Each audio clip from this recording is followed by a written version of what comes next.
It is the month of blossoms in the capital's famous tourist landmark, Mughal Gardens, inside the imposing Rashtrapati Bhavan.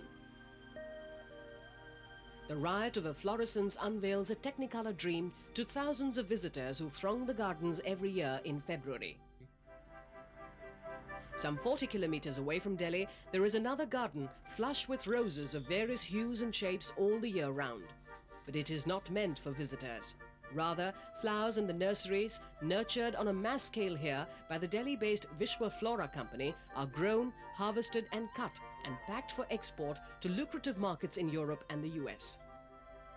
Vishwa Flora is one of the several mushrooming companies across the country which is trying to put India on the world floriculture map. Today, India is not even a bit player in the global floral trade, estimated to be worth over $40 billion and growing at a rate of 12%. Budding Indian floriculturists are, however, realizing that it is better late than never. India, they say, has the natural advantages, be it favorable climate, availability of land or skilled workforce to establish its credentials in the high-quality discriminating flower markets of the world. India naturally has tremendous competitive advantages. For example, abundant sunlight. This is a very precious commodity. If you look at Europe, they are unable to grow in winter because there is no sun at all. They have to produce nearly 12 hours of artificial sunlight. Abundant land is another competitive advantage, and cheap land. Abundant water, abundant labor, and labor in India is really cheap. But experts feel that disincentives in the form of poor infrastructure, lack of specialized transport and cold storage facilities for perishable items still outweigh the country's inherent advantages for floriculture. One of your problems at the moment is, of course, your lack of infrastructure. Your roads are not very good, your cooling facilities are non-existent or hardly existent, and you have not a lot of experience in this sector. So all these factors make that you have still a long way to go.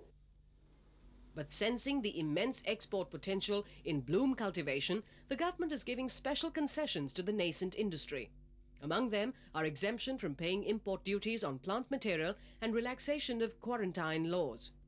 Besides, a 10 crore rupee or $3.4 million centrally sponsored scheme involves setting up 18 model floriculture centers in different states to promote new varieties and impart training in production and harvesting. As much as 30% of the outlay has been earmarked for the private sector.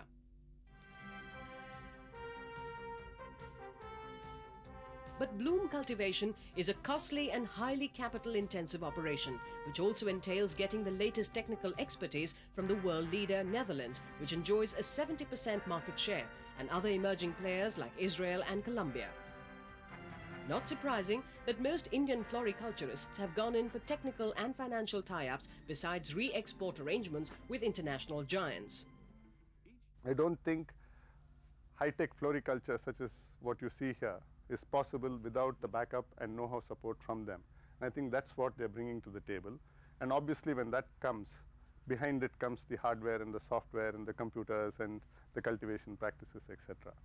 And I think we need them at this stage. Maybe 2 years, 3 years down the road, we could become self-reliant.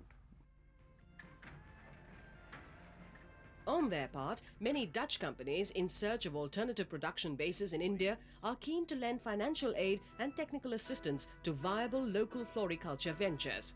India is also seen as a storehouse of orchids and flowers of herbal and ornamental value.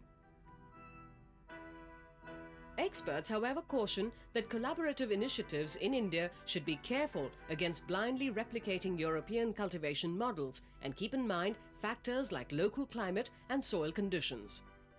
I think India should not try to imitate Holland, because we, with our much more difficult climate, we need high investment in buildings and in heating and so on, whereas you should look for the strengths where you have it, at your climate.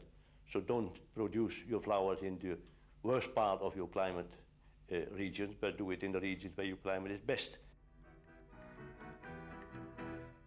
Be that as it may, floriculture is far striking root in India. With the government having already cleared 24 floriculture projects involving a total foreign investment of 8.5 crore rupees or $2.9 million, the coming years could witness the unleashing of the Indian flower power on the world arena.